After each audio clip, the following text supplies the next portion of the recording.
ព្រះបន្ទូលលើកទឹកចិត្តអ្នកសង់ឡើងវិញអត្ថបទគម្ពីរម៉ាថាយជំពូក26ខ59ដល់ខ61ចំណែកពួកសង្គ្រាចនិងពួកចាស់ទុំហើយក្រុមជំនុំទាំងអស់គ្នាគេស្វែងរកសេចក្តីបន្ទាល់ក្លែងទាស់នឹងព្រះយេស៊ូវប្រយោជន៍ឲ្យបានសម្លាប់ទ្រង់តែក្រោយបង្អស់មានស្មោបន្ទាល់ពីរនាក់មកចោទថាអាននេះបាននិយាយថា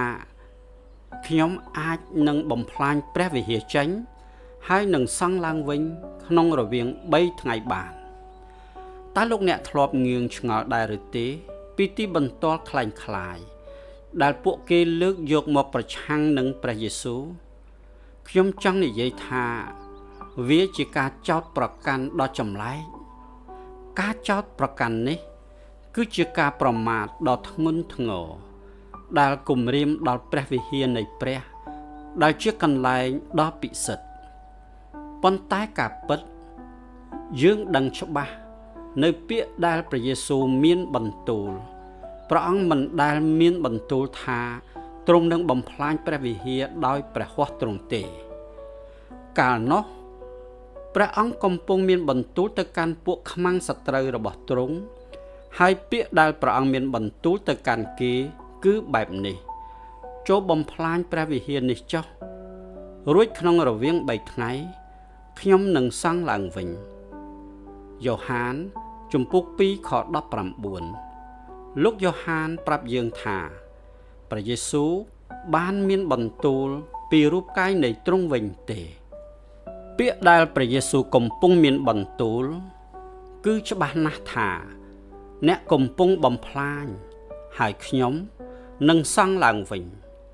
អ្នកបំផ្លាញរូបកាយខ្ញុំ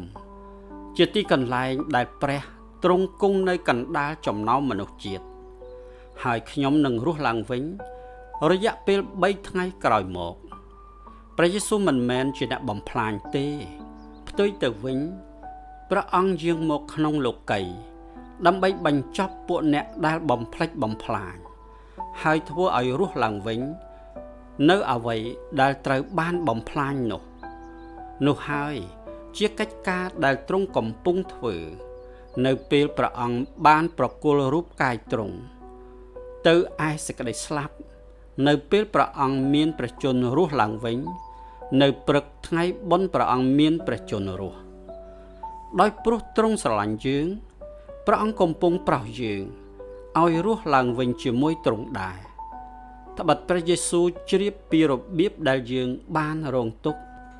និងរឿងរ៉ាវដែលត្រូវបានបំផ្លាញក្នុងជីវិតយើងម្នាក់សូមចូលរួមអធិដ្ឋានជាមួយនឹងយើងខ្ញុំអោព្រះអម្ចាស់អើយសូមទតមើលកន្លែងបាក់បែកក្នុងជីវិតនៃទូលបង្គំហើយសូមព្រះអង្គប្រោះទូលបង្គំឲ្យបានល្អឡើងវិញផង